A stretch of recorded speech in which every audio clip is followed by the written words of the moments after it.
Welcome to another edition of Expanding Mind.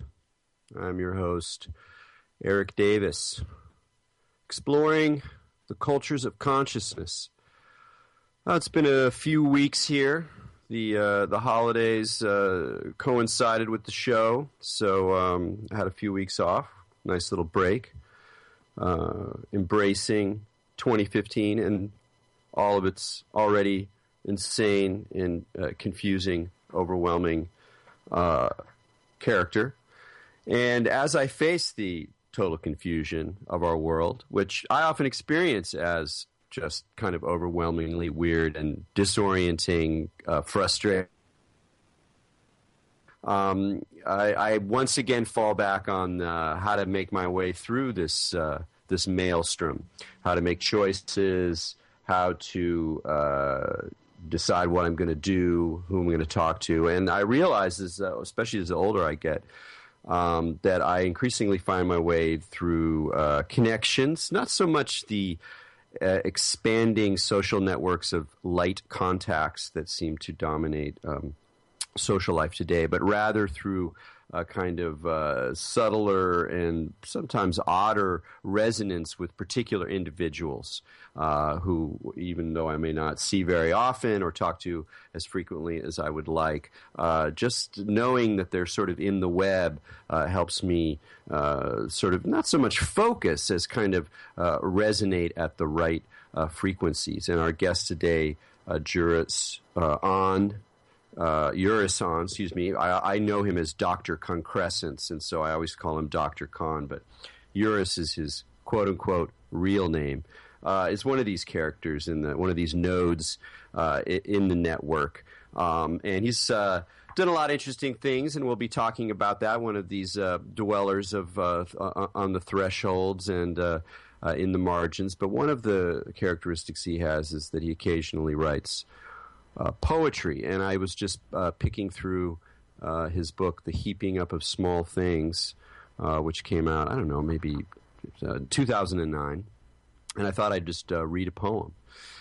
This is called Possessed, and it's a good term because we will be talking a little bit about hoodoo and voodoo this hour. Possessed, not a failed experiment, rather a chance to redefine the parameters, to take account of clonisms and other signs of garden-variety possession. That cup of free coffee from Pete's is causing a spontaneous, pulsating sense of meaning in the fractured gestalt of my worldview. I know they are simply civic employees, not Ogun's minions, digging a hole to bury my faults beneath sewer and street. But what am I to make of the burly man's man who, ignoring the opportunity to whistle at post-urban casual sweat, in fact, is overheard saying, "I know he was possessed by demons and all that, but he had some good ideas." Is it simple ownership by beans harvested somewhere without the simulated movie veneer feeding my neurology jungle nutrients and Gaian blood? Or is it more? A simple coincidence, having no sense beyond the rough chance of occupying my thoughts and peptides with contemplations of ethics and motives and aesthetic principles, roughly configuring our random encounter this day with these words, answering the question you forgot to ask. I love that poem because it captures the peculiarity of synchronicities, or those overheard resonating fragments that intrude upon our lives, often with a kind of equal mixture of ominous potential meanings and a kind of gleeful absurdity. And again, though it's it's not a place one wants to plant one's permanent flag, as that way lies madness. Nonetheless, it continues to sort of haunt the edges of the mindscape, this sense of possible resonances, of strange coincidences, of synchronicities that point to deeper orders of power and sometimes deeper orders of confusion and contradiction that we often ignore as we make our way through our day-to-day lives with these fictions and facts we take for masks of ourselves. So I look forward to our conversation with Dr. Khan today. It's going to be a bit freewheeling, I suspect, as the man himself is. But before we bring him onto the show, of course, our co-host here on Expanding Mind, Maja Daou, the White Witch of Los Angeles. Hi, Maja. Hi, Erik. So we haven't spoken for weeks, man. How were your holidays? What was a high point, a peak? Oh, geez, Louise. I had a pretty good holiday. The high point, I did this spiritual thing where you don't sleep and you don't eat for 4 days. It's like a fast at the solstice.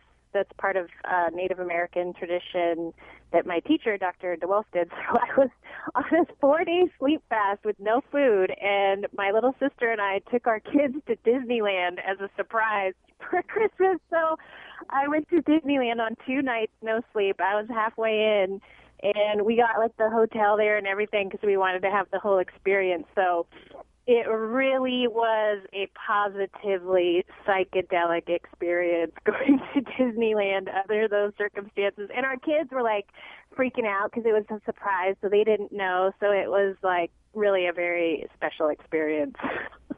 My God, that sounds amazing. It was really amazing. I love Disneyland. I'm one of those. I mean, I'm from Southern California, and so I grew up with it as a sort of magic land. And when I was about 8 years old, a friend of mine, his father worked for General Dynamics, huge aerospace, evil aerospace company, and they for a party they like rented out Disneyland, like it's that kind of corporation. So we got to go one night where there was there was nobody, so it was like going to heaven. It was like the most like was my first experience of like totally gratified desire, because you just you could just go, you didn't have to wait in line. There it is.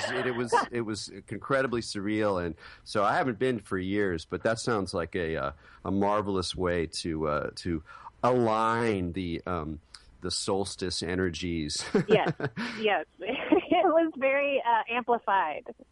Wonderful. Well, we're going to spill our way through this hour of conversation with Juris. Welcome to Expanding Mind, man. Hey, how's it going? Very good. That intro was kind of mind-blowing because it has everything to do with like my today's circumstance. Oh, What happened today? I could not sleep last night, and on the East Coast, pizza's kind of hard to come by, so I was just swigging a cup of bulletproof coffee and getting some slight tremor from sleep deprivation. And you read the poem about the Klonisms, about drinking so much caffeine to keep going that it sort of cracks everything open.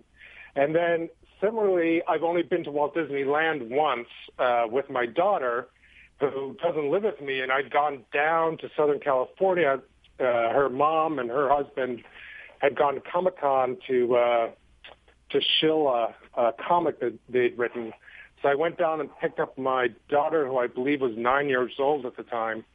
And for whatever reason, my brother went with me. The hotel we were staying at was way off the beaten track, but it was overloaded with Comic-Con people. So it was impossible to find like anybody to help. And the motion sensors in the room had reversed themselves. So whenever we stopped moving, the lights would turn on. And we didn't sleep. We didn't sleep for the day before because we were just so excited to see my daughter. And then that night, we couldn't actually fall asleep. We kept yelling at each other from each other's bed, thinking the other person was turning on the lights. So neither of us got any sleep. And so my first experience of Walt Disney World, land rather than world, was 2.5 days of no sleep with my daughter. It was a truly psychedelic experience. Amazing. Well, that's marvelous. Everything's already resonating. I wanted to mention to people that I've known you for quite a long time, but one of my kind of fondest memories of times we've spent together is when there was a period where I was availing myself to the isolation tank that you had in your your basement bathroom, and it was a really marvelous experience because you just sort of, you had a kind of setup so I could come by and just sort of use it, and then always afterwards there was sort of the weird kind of come down where we would just sit and talk amidst all of the marvelous plants that you had in the backyard there in San Francisco before you moved to the East Coast. And I know that you had to give up the isolation tank, but I feel like we might as well just start there. Oh yeah. How and why did you wind up with an isolation tank in your basement bathroom? That's a good question. Okay, so the bathroom, that entire room was built for that tank, and I've been working due to my obsessive interest in consciousness hacking, as the kids are calling it today. Had gotten involved with tools for exploration, which you mentioned actually in Technosis years ago, which was a catalog that sold over 1,000 different tools for consciousness exploration. And they went from the subtle to the high tech, to the sensory deprivation tank, to the $10,000 orgone accumulating rare earth metal magnet and noble gas devices. And during that period of time, I'd had one chance to use a tank before. Michael Hutchinson's, he had a mind gym briefly in San Francisco in 1988, 89. And I joined that and I tried the tank, but it wasn't the flotation experience wasn't that good because there was too much vibration. And so during my period of time at Tools, I got exposed to a lot of people, hence my interest in neurofeedback and a lot of different disciplines. And at one point, I went to someone's house in Petaluma, and he had a very similar setup to mine, except he literally had just given one of the spare bedrooms over to the tank, and you had to kind of walk naked down the major hall to go into the sort of house bathroom to jump in your shower. And he heard I'd floated before, so he decided, myself and someone else had gone, he had decided to leave me in for about 2 hours. And when I came out, it was one of the most profound, non-drug-induced, non-dual experiences I'd had up to that point. I was still smoking in those days, and I remember walking out to have a cigarette, and there was one rotting rose hanging off of the porch there, and I looked at that rose, and it was so intensely beautiful that I just started weeping uncontrollably for like 15 or 20 minutes. Yeah, it's a great story. It reminds me of I think I did it at your house maybe, I don't know, 10 times, something like that. And it was always very interesting, but I would rarely leave with that kind of experience. It was just, I was sort of relaxed, or I kind of I woke up from a nap or something. I would never sleep in the tank. I was always awake. But then there was just one time, and it was so subtle, I can't even really describe it. It's like everything was totally normal. And this is why it kind of reminds me of that non-dual state. Everything was just, I was watching, taking a shower and putting on the clothes up. We were going to go upstairs and probably smoke a cigarette. But there was sort of another space, or there was space inside the experience. And it was as if I kept expecting it to go away, but it didn't go away. It lasted for... well, certainly through the rest of the day. I mean, it's a really remarkable experience, the tank. I mean, one of the things that, and we've had somebody else on the show, Twig Harper, who also is into the tank, is that one of the things that strikes me about it, and I'm curious about your reaction, is that the space that I've gotten into, not that I've gone that deeply with it, but the space that I've gotten into isn't like anything else. It's not like meditation. It's not like napping. It's not like astral projection. It's not like being high. It's not like daydreaming. It's something else, and it's a very, and just the fact alone that you can use a tool and go somewhere else, somewhere new, somewhere different that doesn't really have any very good maps for it. That's just really fascinating to me. Oh, I agree, and that's why I became obsessed enough with the tank to actually buy one and try, basically sort of rent it out to people or just let people float in there. And that's one of the tools in terms of consciousness hacking that I think is well underused, underlooked, but it's a curious thing. Let's talk about that. I want to push on this because you mentioned the phrase conscious hacking. We've had Mikey Spiegel on the show. We've talked. It's clearly there's a movement now of mostly younger people who are interested in hacking, life hacking, but they're realizing you can hack consciousness. You can bring some of that tweaky engineering, app-driven, nouveau transhumanism to bear on consciousness. And it's very, if you're being older like us, you look at that and you go, oh, this is totally cool, but it's also like this is not new, kids. There's a whole current here. There's a whole tradition here, which, and I'm the jury's out for me on how much of that older tradition is really being recognized and grappled with by a lot of the people who are interested in the topic of consciousness hacking now. It's it's a big field, so I can't pretend to generalize. But I am interested, since I know you've checked out some of these scenes, and what your reactions are, and also what you feel like is the most important either tools or experiences or reactions or thoughts that you have based on all the years you've done with a lot of different technologies and doing them in a way that's both, skeptical but also open-minded. You're not a new ager who's just like wanting to get high. It's like you're really interested in how these things, change the self and change your view of the world. So you've got a rich realm of experience there to draw off of. And so I'm interested in hearing what you would like to remind people today or bring forward today, like the tank, as something that's underutilized, that we should be paying more attention to as we plunge into ever more refined techno-social ways of tweaking consciousness. Well, yeah, no, absolutely, and there is a certain aspect, like I'm far more deeply embedded than you are in this tech sphere. I mean, I walk around with my smartphone. I use it in inappropriate situations. It's really become an extension of me. I played, in these fields. I've been sort of like in a way, sort of backing away after being an IT consultant for years and years. I'm sort of backing away from all this stuff. There's a part of me that wants to get back into it, and so one of the things is this glorification of technology, this technium über alles that's happening here, has blocked out in a lot of ways some very simple, direct tools. I'm working currently on something I was calling niche, or a non-instrumentalized consciousness hacking and exploration.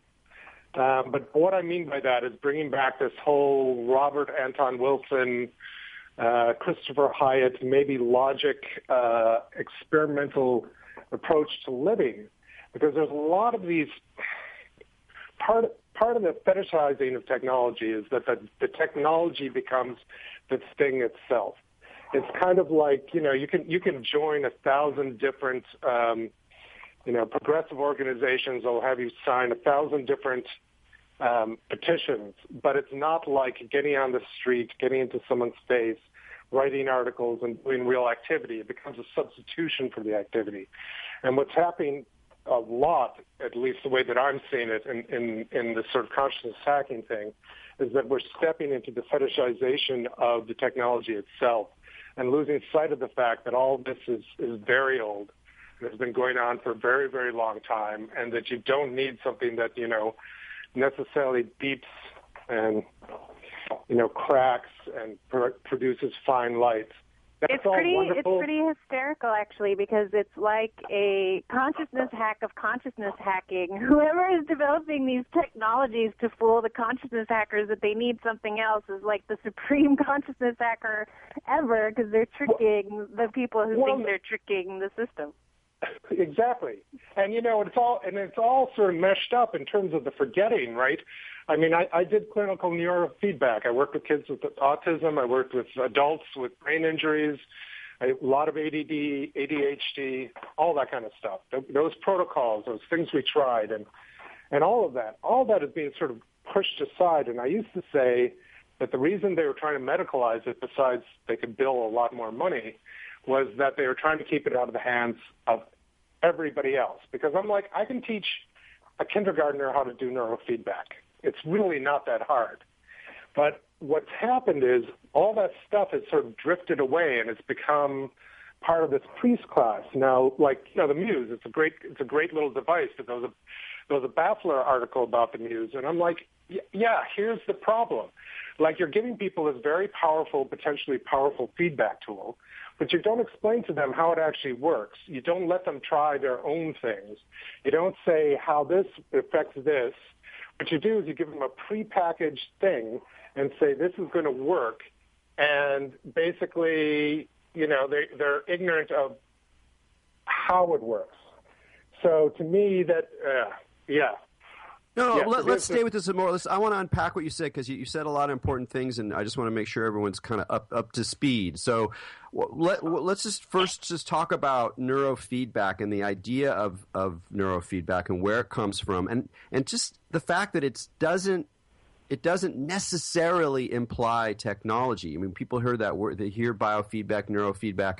The word feedback, people think about machines or whatever, and obviously machines are useful in the process, but there's a more fundamental principle that I think is precisely what needs to be articulated, that you're saying is kind of covered over by the new sort of technological fetishization of these things. So what is neurofeedback? Talk a little bit about it and your experience of it and how you've worked with people with it. So since the 50s, before that, neurofeedback came up, I think, in the 1940s. But since the 50s, the Greens and a lot of other people have done research where you can detect on the scalp, you can detect a small electrical charge. And by measuring that charge, very quickly you can learn how to control that charge. And so we've gone through this period of time where people did brain mapping, and they would do a map, a QEEG, quantitative EEG, of an entire brain. And someone who was highly focused would have one map, and someone who had ADHD would have another map. And so the approach for a long time with neurofeedback was that you were training people to become the other ideal state.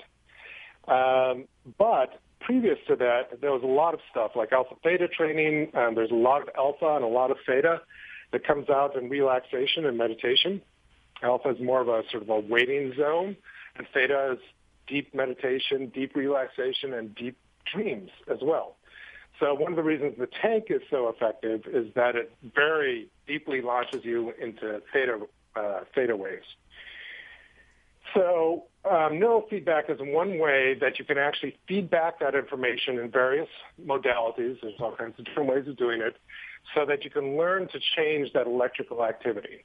And one of the things that still blows my mind, even though I've heard some semi-rational explanations, is one of the first tests they did with neurofeedback is they actually took two electrodes in one nerve in someone's arm. It wasn't a nerve that was connected to any muscle or anything else. It was just an isolated nerve. And they put the electrode on either side and measured its potential. And whenever it fired, it would produce a click. So the people that they tried this on very quickly learned how to produce clicks in whatever way that they wanted to do. But this is crazy because it's not like they had to move a muscle. It's not something that is normally considered to be under voluntary control. But by providing that one tiny bit of feedback, you can learn how to control an entirely unique thing. And so that's where neurofeedback and biofeedback in general became so exciting, because you by exposing other parts that are normally unconscious to consciousness, your consciousness can interact with it and begin to change it for other things. So, there was a lot of people who treated ADD, ADHD, a lot of controversy about the science. and a lot of back and forth between the neurofeedback clinicians, doctors, scientists, people who said there wasn't enough double blinds and all that kind of stuff. And, of course, all of that, and this is what I call the corporate scientist world, because there's science, and then there's a science that's being paid for by someone. It's interesting to me that suddenly, like, all this debate is sort of disappearing as we're releasing more and more consumer goods that involve, like, direct neurofeedback that are claiming various things. But as far as I know, no new studies have been done. So everything is still in the sort of chaotic mess that it was always in, except now, since it can be monetized and people are going to make lots of money in it, and there's going to be shareholders, suddenly people aren't looking so hard at the actual science. Now, sure, and then just explain what the Muse is and how it's being marketed, because it's a very interesting kind of event as a marketed piece of biofeedback. So what the Muse is it's a about 3-site. I've only ever seen one. I haven't actually tried it on, but it's a 3-site EEG machine that's all inclusive. You put it in, and it causes negative feedback. So what happens is it measures for what is associated as relaxed brainwaves, primarily alpha. And whenever you drift off of alpha, it produces the sound of a storm. And so by learning to quiet the storm, you're learning how to control your own brain. So it's being marketed as a way to de-stress for executives or other stressed out people. It's a fascinating toy, and but once again, I kind of like to open it up, and the open BCIM people, the people who've done the big Kickstarter, where it could be a neurofeedback device, it could be an EKG device. It's basically electrodes, the very sensitive electrodes that can do all this stuff. Those people are opening it up, but once again, there's no one so far who's stepping forward and saying, hey, these are all the cool things that have been tried. Now start with this and let's play. Yeah. No, I could see. It's funny. It's sort of like a little encapsulation of so many larger issues involving technology, innovation, market devices, consumerism, ideas of the self. They're all like bound up with this one thing. And one of the things that interested me about the Muse, if people haven't been exposed to it, just go, do a web search and look at the ads, is that the ads and the way that the device is sort of integrated into the body is normalizing something that in the, let's say, the 1980s, that only sort of weirdos and New Agers and scientists were interested in. Like an average person going along and go, oh yeah, I think I'm going to put this weird device on my head to control my brain waves. I mean, A, it just sounded crazy, and B, even if you understood the science of it, it sounded just weird and kind of nerdy. So the only people who were going to do it outside of research scientists who were interested in, tracking, issues of epilepsy or ADHD or whatever, were, New Agers, consciousness hackers, like tweaky people on the edge who were interested in that. And now you look at it and you go, wow, actually, no. Actually, we are now at a place where the idea of just putting some technology around and measuring and to some degree stimulating or, looping through the brain, that's just part of the world we're in now. And so that's kind of cool, but at the same time, it comes with that basic problem that exists throughout digital technology, which is that in order to make things more accessible, more appropriate for a consumer market, you have to hide the tech. You have to hide the openness of the code. You have to hide all these things in order to make them plug and play. And of course, there's always people who are trying to, keep those doors open. And a lot of the conscious hackers are all about that, about keeping that open and about keeping the possibilities open. But it's this weird kind of race between the plug and play and the kind of wild, crazy open world. And it's very confusing.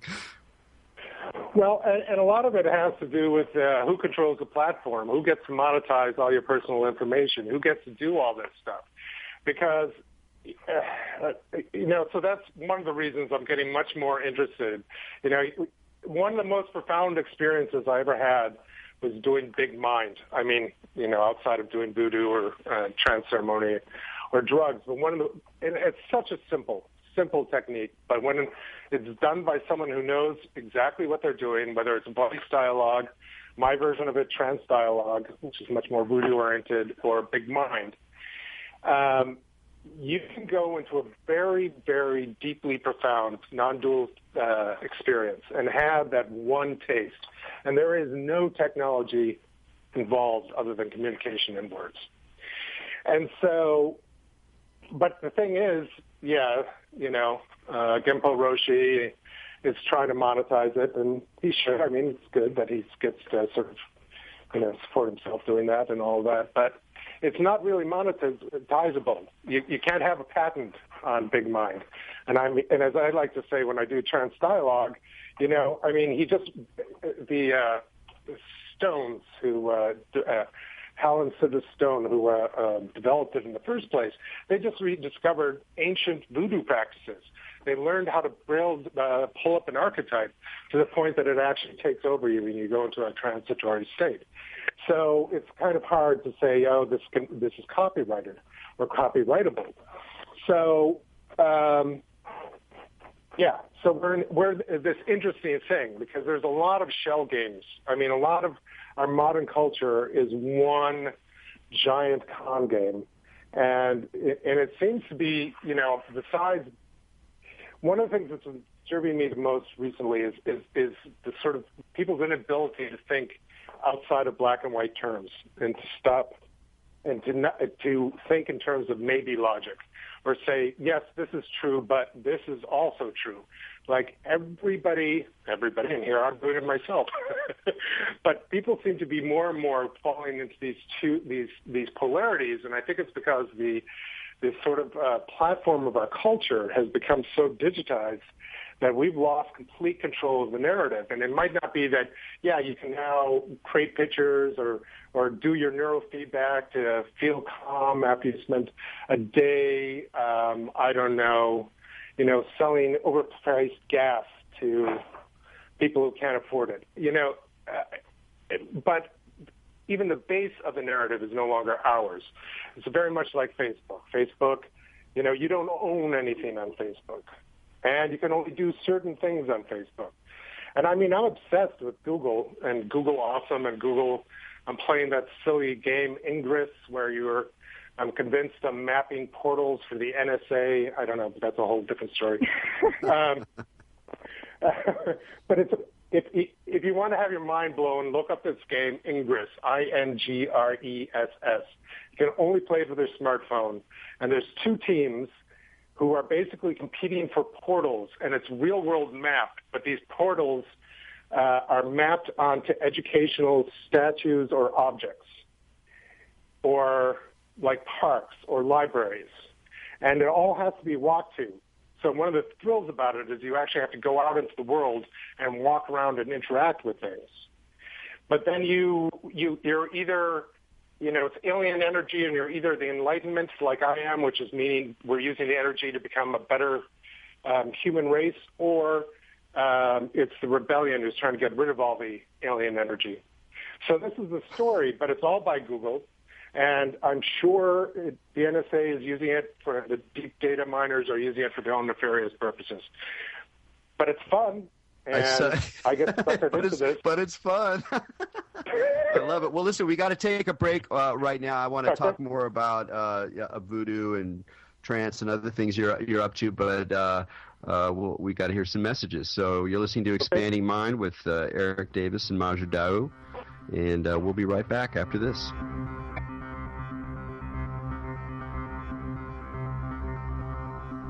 Welcome back to Expanding Mind on the Progressive Radio Network. This is Maja Daou.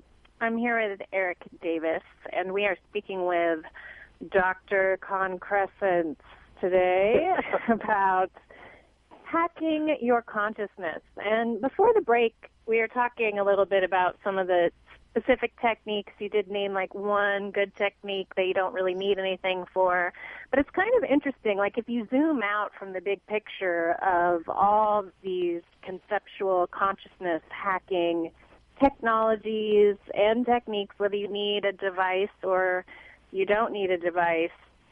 When I always kind of look at it, it's like mechanics or surgeons, and everyone's getting like more and more specialized on this one little thing, right? Like you'll take some kind of consciousness hack, and that can somehow focus in on some particular issue or thing. And if you zoom out far enough, you can see how, like, every spiritual thing is like that, right? Each religion has its own little specialization where it's going to will treat your sins, yoga will treat your muscles, right? Like, everybody's getting into all of these complexities. But I wonder if in your research and looking at this, have you seen or been able to discern a kind of underlying pattern? I mean, obviously we can trace them back to ancient techniques, but even within those, do you find like a main aggregation point they all kind of hover back around, or does it just kind of go out like spaghetti noodles?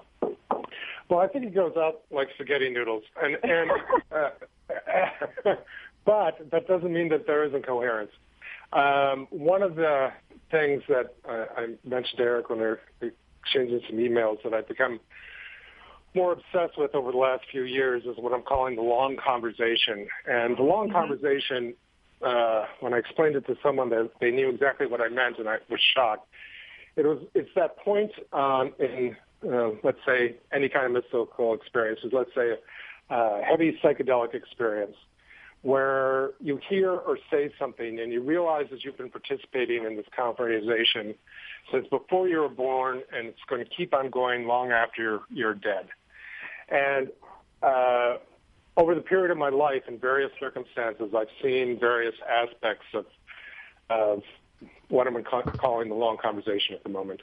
That in these various techniques, you get like a little half of a word, and then 10 years later, you're doing something completely else, and you suddenly drop in and hear the other half of that word. Right. That's not exactly it, but that's the best way that I can sort of, put words on it, as it were. And so in my experience and in my life, I definitely think that there is some sort of concrescent whole. I mean, so concrescence came from Alfred North Whitehead, who used it instead of using it to parts coming together to create a whole. He used it to mean God coming into this world. Right. And I definitely think there is this parts that come together to make some sort of whole. What that thing is, I'm not 100% sure, but it's a great obsession, and it's a fun thing to go exploring. Well, and pardon me, I feel like when you do watch those long conversations, they all kind of go back to the same underlying theme. Like for everyone I've talked to that's experienced a long conversation, it usually will have some relationship to the golden mean or the golden ratio or something like along those lines, where it is about meeting in the middle or having a point that comes together in the center, like between heaven and earth somehow. And you can see that long conversation in every religion, in every hack, in everything. It seems to be some kind of thing about bringing two converging points into a center, or however many. From the two, it goes into every single number you can think of for infinity. Right. But there seems to be that, what you just said, that bringing the heaven to a meeting point or something, right? Does that theme tend to be similar for your long conversations? Yes, absolutely. And I mean, some parts of mine are completely and utterly wackadoodle, and I know they're mine. I've had experiences of seeing Yahweh's space fleet and being picked up by one of the trailer daemons who took me out into the galactic space. And when I got there, they told me some things, and then 5 years later, I heard that exact conversation coming out of someone else's mouth at a restaurant. And, totally. So that, whatever the fireworks are, the point is that, yes, I still am getting, that seems to be the general feeling from whatever this thing is. And all these ways, I think, are ways into it. We're talking a little bit about voodoo, and the metaphor for voodoo is that, you have a particular saint, or with the Orisha anyhow, it's true for the lower as well. But you have a particular saint, and you take on that saint, or rather the saint chooses you, and it's really a sort of a method of self-exploration. But there is a point that I all see it as an inverted funnel. Like you come up with this like concrete thing, like Ogun or Eshu or one of these spirits, and you start off there, and you're like, oh, that's this concrete thing that's out there, and then it just turns into like everything. It eventually becomes everything. It becomes the spaghetti monster out there. Right. It's just like you can't tell them apart anymore. You know that you started in this one place, but it just turned into everything. And then eventually the mountain is just the mountain again, right? Right. It seems like for a lot of, even if you go back to biofeedback or voodoo or any kind of the consciousness hacking techniques, it's interesting that people focus on the getting there instead of the thing they're getting to. It almost seems like after all this time and everyone's experience, like going back to Erik, how no one's like paying attention to the history of these things anymore, and everyone's just like plucking these weird ancient techniques. It's like they've lost the reason that they're doing it, so they don't even know like why, and then everyone keeps like accidentally, quotation, finding this long conversation, and it's so frustrating because it feels like everyone just keeps finding this long conversation accidentally over and over and over again, and we can't like pop that bubble where everyone's like, oh, this is the conversation everyone is having at the same time. Right. Exactly. Well, what's funny about that is you just very succinctly expressed what I wanted to say to Erik when he was talking about his experience in the tank, when it dropped into this other space. And he's like, I've never had anything do that to me like that before. I'm misquoting him. But basically what he was talking about is the way that he got there, not necessarily that space, but the way that you got there, because that's the part that we can identify. Right. You know, I used to say about psychedelics, I used to call a certain thing MSD-23. And MSD-23 was when you did enough of anything, you would end up there. Like, it didn't matter if it was, DMT, LSD. That's good. Yeah. Yeah, and so I'm really curious now, as you've left your crazy San Francisco context, and you've moved to New York State, and you're working with kids, and you're teaching. How does this sort of decades of wild and woolly experience sort of pan out in your daily life? Because you've been doing this stuff for a long time, and doing it with a lot of courage and wackiness and intelligence and complete insanity. And what does a life look like after that? After years of that? Well, all right. So this hopefully will be up by Monday. If you bop onto the website, there should be a placeholder that will let you sign up for the RSS feed. But my goal is I really want to work on working on something called perma-stoned. And perma-stoned I'm calling chemical intrusions on the real. But it was a very curious experience. I had a 20-something California medical marijuana user who I met when he was like 24. And now he's in his early 30s, and he's married, and his life is completely radically changed. But he would insist that I get stoned with him, like every time we got together. And we were chatting one day via Gmail or GChat or something like that, and he's like, yeah, I can't smoke marijuana anymore unless I'm doing it just with my wife, because suddenly I start hearing like 4 levels of the conversation simultaneously, and I went, aha! I told you, welcome to perma-stoned. And, there's this myth always in the drug culture that you take these drugs and you reach this point of enlightenment. And we know it's a myth. We know that this is just, this is nonsense part of the narrative. But actually, I don't think it's complete nonsense part of the narrative. I think I'm not the only one, but I think there's a lot of people who have achieved this state where we're just permanently altered. Now, I think I was born that way. Well, no, I was too, but I have delusions. The difference between me And, for example, my partner is that my partner will be like, how could you have not noticed that? And I'll be like so thrilled that I didn't notice it, because you see, I now see things that most people just blank out.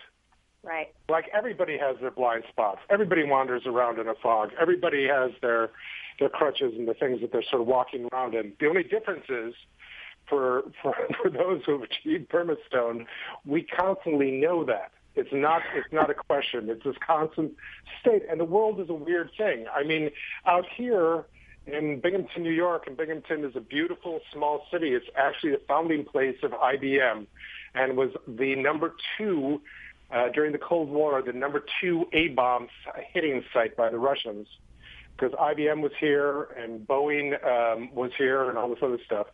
But it is much more of a typical what's happening to America with the economy and everything down than I've been in a very long time. And it's weird. All this stuff still happens around me, and people are just like, how the hell can you live in this life? Like when I first showed up here, my girlfriend, my partner Tracy, took me to one of her favorite parks to hike, and we're out in the middle of the woods, and suddenly this guy comes running through the woods, stops, and we immediately begin chatting about his experience with the creation of the AIDS virus in Africa in the late 70s, and why he had to get out of the special forces. And then we identified 3 people we knew in common. And I was out in the middle of the woods in Binghamton. Incredible. Well, so the network it's just keeps weird. It's extending. like I always thought it was San Francisco, but it's not. It's whatever this life is. It's the curvature around So when time and space. when you are in this, when you're in the situation of teaching, of whether or not that's people that you're lecturing to, or individuals Mm-hmm. who come to you, or younger people who are looking for guidance, or older people who are looking for guidance. Yeah. What is it you're trying to communicate? Is it sort of trying to sort of induce people into a sort of way of being like there's a sort of world next door, whether it's the permastoned world or the world of multi-dimensions, or the world of the long conversation? And is there anything really like is there any knowledge to actually communicate, or is it almost more of a way of seeing that you kind of pick up simply by being around, or by having conversation, or almost in an elusive fashion? Do you understand what I'm trying to say? I mean, is there something to really communicate directly? Exactly. Exactly. So it's the whole discussion. I mean, yes, the Zen priest knows what transmission is, but I don't. I don't know, but I have a feeling I know. I think I know what a transmission is in the Zen lineage. But it's not something that you can say or do or pass on the cloak and robe, right? It definitely is this way of seeing the world. And here's the other thing. I have one student who's in his mid-20s, fantastic guy, very strong Ugun. And he asked me if he could work with me, and I said, sure. And I said, you have to ask me 3 times, and it can't be just like day after day. You have to give a week between. And he did, and so we started working together.